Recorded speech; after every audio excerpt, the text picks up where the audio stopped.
પોરબંદરમાં યોજના પંચકમ અંતર્ગત સંસ્કૃત સપ્તાહની ઉજવણીના ભાગરૂપે શહેરના માર્ગો પર એક રેલીનું આયોજન કરવામાં આવ્યું હતું, જેમાં 500થી વધુ વિદ્યાર્થીઓએ રેલીમાં જોશભેર ભાગ લીધો હતો। ગુજરાત રાજ્ય સંસ્કૃત બોર્ડ ગાંધીનગર દ્વારા પ્રથમ ચરણ યોજના પંચકમ અંતર્ગત સંસ્કૃત સપ્તાહની ઉજવણી કરવામાં આવી રહી છે। આ સંસ્કૃત સપ્તાહની ઉજવણીના પ્રથમ દિન સંસ્કૃત ગૌરવ યાત્રાનું ભાવસીજી હાઈસ્કૂલથી પ્રસ્થાન કરેલ હતી। ભારતીય સંસ્કૃતિ પ્રમાણે ગણેશ વંદના સાથે સંસ્કૃત ગૌરવ યાત્રાનો પ્રારંભ કરવામાં આવ્યો હતો। આ રેલીમાં વિવિધ શાળાઓ દ્વારા કૃતિઓ રજૂ કરવામાં આવી હતી।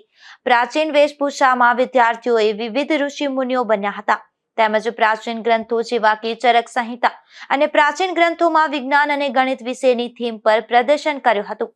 જુદા જુદા ટેમ્પો સુંદર રીતે સજાવવામાં આવ્યા હતા, જેમાં 500થી વધુ વિદ્યાર્થીઓએ રેલીમાં જોશભેર ભાગ લીધેલ હતો। Bureau report, Gujarat news, Porbandar.